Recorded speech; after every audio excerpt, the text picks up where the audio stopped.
एकादश के सभी बच्चों का आज के इस वीडियो लेक्चर में हार्दिक स्वागत। आज हम पढ़ने वाले हैं डाक सेवाओं के बारे में, पोस्टल सर्विसेज। आप सभी को पता होगा कि भारत सरकार के द्वारा कुछ विशेष सुविधाएं अभी भी दी जाती हैं, जिसमें एक तो रेलवे है और दूसरा डाक सेवाएं हैं। तो इस सेवा को भारतीय डाक के नाम से जाना जाता है। भारतीय डाक को सबसे बेहतर प्रणाली दुनिया में बनाने का कार्य जो किया है वो नियोजित विकास प्रक्रिया ने किया, जिसे 5 ईयर प्लान कहा जाता है। भारतीय डाक सेवा जो है वो 22 डाक चक्रों में विभाजित है, यानी कि 22 पोस्ट सर्किल्स हैं। डाकघर व पोस्टमैन पर भारतीयों का विश्वास भी बहुत ज़्यादा है। समूचे भारत में लगभग 1,55,000 15 डाकघरों का विशाल तंत्र है। और आज का युग जहां ईमेल और कुरियर का युग है, अब डाक की सेवाएं पहले से कम होती दिखती जरूर हैं, लेकिन डाकघर ने या पोस्टल डिपार्टमेंट ने भी बदलते परिवर्तन को महसूस किया और ई गवर्नेंस, ई पोस्ट, स्पीड पोस्ट जैसी सुविधाएं शुरू की। आपको ये भी पता होगा कि अब जो डाकघर है वह एटीएम भी लगा रहा है, यानी कि बैंकिंग सुविधाएं भी लगातार दे रहा है। तो इसमें वित्तीय सेवाओं के अंतर्गत हम जानते हैं कि बचत खाता, सावधि खाता, मनी ऑर्डर जैसी सुविधाएं, मासिक आय योजना भी है। किसान विकास पत्र जैसी योजनाएं भी डाकघर देता है। मेल कौन कौन सी मेल की सुविधाएं कौन कौन सी हैं? जो प्रीमियम उत्पाद है उनमें स्पीड पोस्ट है, एक्सप्रेस पार्सल होते हैं, मीडिया पोस्ट है और लॉजिस्टिक पोस्ट होते हैं। इसके अलावा जो पत्र संबंधी उत्पाद थे उनमें पत्र यानी पोस्ट कार्ड, अंतर्देशीय पत्र व कार्ड, पोस्ट कार्ड। पत्र सामान्य रूप से किसी कागज़ पर भी लिख के आप भेज सकते हैं किसी को। रजिस्टर्ड अखबार भी घरों में पहुंचते हैं लोगों के। पार्सल, रजिस्ट्री, बीमा, वैल्यू पेएबल पोस्ट, ये सब क्या होते हैं अभी आप जानेंगे। फ़िलहाल मैं आपको थोड़ा सा वैल्यू पेएबल पोस्ट के बारे में बता देता हूँ कि जब आप कहीं से गुड्स मंगवाते हैं तो आपके घर पे गुड्स आता है पोस्ट के माध्यम से, आपका जो भी प्रोडक्ट होता है, और जब वो आपके यहाँ आ जाता है तो उसकी डिलीवरी तभी दी जाती है जब आप उसकी वैल्यू जो होती है वो आप पे कर देते हैं। तो जो भी डाकिया आपके घर आएगा उसे एक तरफ आप पैसे देंगे, दूसरी तरफ वो आपको आपका प्रोडक्ट दे देगा, और उसके बाद में अगर कोई उसमें दिक्कत है तो आप उसे रिटर्न वगैरह भी कर सकते हैं। ठीक कुरियर के जैसे ही ये सुविधा होती थी पहले से। जब कुरियर नहीं चला चला था उस समय ये सुविधा पोस्टल डिपार्टमेंट देता था।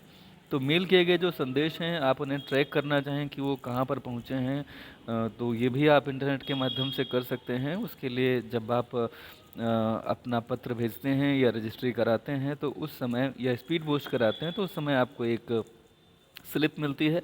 उस स्लिप पर एक नंबर होता है, उस नंबर के माध्यम से इंटरनेट के ज़रिए आप पता कर सकते हैं कि आपका पत्र, आपका वो स्पीड पोस्ट कहाँ तक पहुँचा। तो इसके बाद में जो दूसरी सेवा का रूप है वह है टेलीकॉम सेवाएं। आप सभी लोग इससे भली भांति परिचित हैं। ये जो चीज़ आपको दिख रही है इसको टेलीफोन कहा जाता है, जो अब बिरले स्थानों पर ही सरकारी कार्यालयों में या स्कूल कॉलेजेस में पाया जाता है। आपके कॉलेज में भी ये होगा, प्रिंसिपल कार्यालय में या ऑफिस में। और इससे तो आपका बड़ा पुराना और बड़ा गहरा रिश्ता हो चुका है आज के समय में, आप भलीभांति परिचित हैं। दूर संचार सुविधा आज भी किसी भी व्यवसाय के लिए ऐसी धुरी है, धुरी मतलब एक्सिस यानी आधार, जिस पर संपूर्ण व्यवसाय निर्भर करता है। व्यवसायों के भीतर व बाहर समय समय पर विश्व स्तरीय संचार सफलता का अभिन्न अंग है। अगर आपको सफलता चाहिए तो विश्व स्तरीय संचार व्यवस्था होनी चाहिए। वायर्ड और वायरलेस, वायर्ड यानी जहाँ तार लगे हुए होते हैं, और वायरलेस जहाँ कोई तार इस्तेमाल नहीं किया जाता, ब्लूटूथ या लैन के माध्यम से, लोकल एरिया नेटवर्क के माध्यम से, या कभी कभी इंटरनेट के माध्यम से, आप वाईफाई के माध्यम से आप संपर्क करते हैं, संचार करते हैं। टेलीफोन से बातचीत, इंटरनेट द्वारा जानकारी, फैक्स से प्रपत्र प्राप्त करना। फैक्स आप लोगों को मैं बता दूं कि टेलीफोन लाइन के ज़रिए और कंप्यूटर के माध्यम से एक प्रिंटर जैसी दिखने वाली मशीन है जिस पे कोई भी हैंड रिटन या टाइप्ड डॉक्यूमेंट को आप एज इट इज़ दूसरी जगह पे जहाँ पे ये मशीन उपलब्ध है वहाँ पर आप उसका प्रिंट आउट निकाल सकते हैं। ठीक है, तो ये है फैक्स। इसकी सुविधा अब जब से ईमेल आ गई तब से लोगों ने इसका लाभ उठाना छोड़ दिया, ज़रूरत नहीं पड़ती है। ठीक है, जब ईमेल नहीं था तब इमेजेस वगैरह नहीं भेजी जा सकते थे, उनमें फैक्स का इस्तेमाल किया जाता था।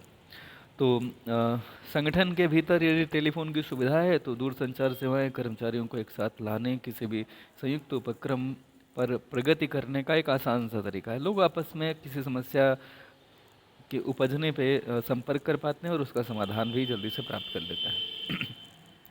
कर्मचारी लैपटॉप या पर्सनल कंप्यूटर पर बैठे बैठे इंटरनेट द्वारा घर से भी ऑफिस का कार्य कर सकते हैं। अभी कोरोना काल में आप लोगों ने जाना ही था कि काफ़ी समय तक ऑनलाइन क्लासेस घरों से ही सिर्फ हुई और अभी भी कुछ बच्चे ही विद्यालय में ऑफलाइन यानी कि फेस टू फेस क्लासेस में प्रेजेंट हुए हैं। ऑनलाइन क्लासेस अभी भी चल रही हैं और उसका यही एग्जाम्पल है कि ये वीडियो आप अपने मोबाइल के माध्यम से, कंप्यूटर के, लैपटॉप के माध्यम से देख पा रहे हैं। ठीक है। 2005 से इस प्रकार के कर्मचारी जो अपने घरों से काम करते हैं 115% की वृद्धि हुई है। इस प्रकार के कर्मचारियों को घर बैठे ही प्रशिक्षण मिल जाता है और फिर वो घर से काम भी कर पाते हैं। टेलीफोन सेवाएं व्यापारियों को 24/7 समय कार्यरत रखती है और उनके पास अवसर कभी भी 24 घंटे में आ सकते हैं। ठीक है। घर से ही वह अपने कस्टमर्स को कांटेक्ट कर सकते हैं, उनकी समस्याओं का समाधान कर सकते हैं। तो आप सभी लोगों को पता होगा कि टीचिंग वगैरह में वी सेट एक टेक्नोलॉजी होती है जिसके ज़रिए मैं आपको उदाहरण से समझा देता हूँ बहुत आसानी से कि आपने सुना होगा कि कोटा क्लासेस लखीमपुर में PMT, CPMT, AI, triple E की क्लास के लिए, आईआईटी, जेई के क्लास के लिए। तो ये जो क्लासेस होते हैं ये वी सेट टेक्नोलॉजी क्या है कि कोटा में कोई प्रोफेसर हैं, कोई टीचर हैं, वो क्लासेस ले रहे हैं और उसका सजीव प्रसारण एक सेटअप के ज़रिए एक रूम में यहाँ पे बड़ी स्क्रीन पे किया जाता है। स्टूडेंट जो सामने बैठे होते हैं इनके पास भी देखने के सिवा पूछने के लिए एक माइक दी जाती है। एक जब क्वेश्चन आंसर सेशन होता है तो वहाँ पे आप अपने क्वेश्चंस भी यहाँ पे पुटअप कर सकते हैं। तो ये वी सेट टेक्नोलॉजी है जिसका इस्तेमाल आजकल शिक्षा में होने लगा है। तो खैर, परिवहन की सेवाओं पे चले आते हैं। परिवहन सुविधा रेल, वायुयान, जलपोत द्वारा प्राप्त की जाती है और प्रदान की जाती है। अगर यह सुविधा ना हो तो माल को बनाकर विक्रय करना असंभव हो जाए। रेल द्वारा भारी मात्रा में माल एक स्थान से दूसरे स्थान तक ले जाया जाता है। इसी प्रकार से ट्रक, ट्रैक्टर गाँव से गन्ना, अनाज लाने के लिए बहुत सहायक होती है यह सुविधाएं, यह सेवाएं। हर जगह रेल नहीं जा सकती तो जनता अपना सामान ट्रैक्टर, ट्राली, ट्रकों आदि में भरकर पहुंचाती है। आप देख सकते हैं ये चित्र कुछ आपके सामने है। ये चित्र ट्रक का आपके सामने है, कार है, जलपोत है और यहाँ पे ट्रेन के कुछ चित्र हैं, आप देख सकते हैं।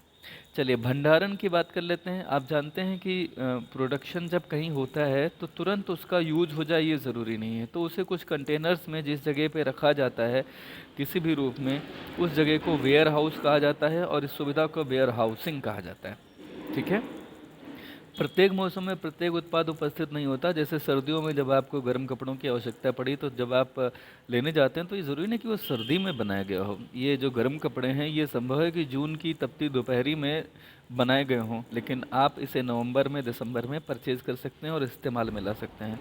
इसी तरह से वुलन क्लॉथ्स जो कॉटन क्लॉथ्स होते हैं गर्मियों में पहनने वाली टी शर्ट वगैरह, वो आज के मौसम में विंटर्स में बनाए जाते हैं। ये ज़रूरी नहीं कि उसे जून में या मार्च में ही बनाया जाए।